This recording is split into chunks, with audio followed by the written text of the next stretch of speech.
बाहर की दुनिया चलती है 40 साल प्लान पे। वहाँ पे आप काम करते हो, पैसा आता है, काम करना बंद कर देते हो, पैसा आना बंद हो जाता है, 40 साल काम करते हो, रिटायर होते हो, घर चले जाते हो।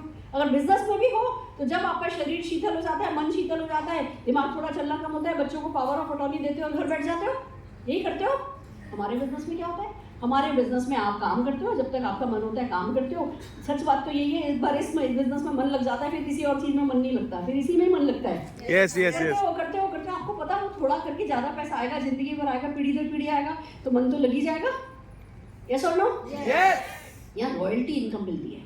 अब मेरे हस्बैंड को 2005 में ब्रेन हेमरेज हुआ, तब मेरा 2.5-3 लाख रुपए का चेक आता था। वो बीमार पड़े, मैं 2005 से 2011 तक उनकी वाइफ नहीं थी, उनकी नर्स थी, नर्स, सिर्फ नर्स।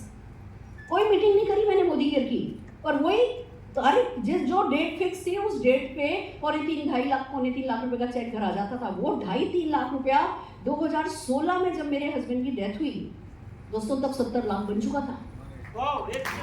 जब मेरे हस्बैंड बीमार पड़े थे, जब हम हॉस्पिटल में थे, एक भोपाल से एक बहुत बड़े चार्टर्ड अकाउंटेंट की बीवी, नहीं चार्टर्ड अकाउंटेंट नहीं, लॉयर, वकील की बीवी, उनको फ्लाइट चार्टर प्लेन से अपोलो लेकर के आई थी।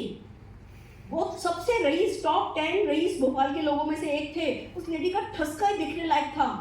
4 महीने मेरे साथ, मैं भी हॉस्पिटल में थी, वो भी हॉस्पिटल में थी। मेरे हस्बैंड भी बीमार थे, उसके हस्बैंड भी बीमार थे। हस्बैंड उनके वकील थे, वकालत बंद हो गई तो अंदर कुआं खोद खोद के 4 महीने तक काम में लिया। जब वो गई ना, उसके पास फिजियोथेरेपी के लिए भी पैसे नहीं थे। और सुरेखा भार्गव, क्योंकि हर महीने चेक आता था, हर महीने चेक आता था, हर महीने चेक आता था, तो जिंदगी में कभी कमी नहीं पड़ी। अरुण जी के 2 अटेंडेंट, 2 नर्स, एक डॉक्टर, 2-2 घंटे सुबह बैठ के जाता था, 2 घंटे शाम को बैठ के जाता था। किसी वक्त पैसे के लिए मुझे किसी से ऐसे नहीं मांगना पड़ा। क्यों? 2005 से 2011 तक काम नहीं करके ऐसी परमानेंट इनकम ये बिजनेस में सेट हो जाती है। आज आपके पास सब कुछ है ना भगवान की दया से, आपके पास पैसा भी है, घर भी है, गाड़ी भी है। परमानेंट इनकम के लिए कर लो, लॉयल्टी इनकम के लिए कर लो, पैसे इनकम के लिए कर लो। भगवान ना करे आपको किसी को जरूरत पड़े, देके चले जाना अपनी अगली पीढ़ी को, और जरूरत पड़ जाए तो हमें पता नहीं होता। तो दोस्तों, बाहर चलता है 40 साल का प्लान, यहाँ पे चलता है 2 से 5 साल का प्लान। सिंपल है।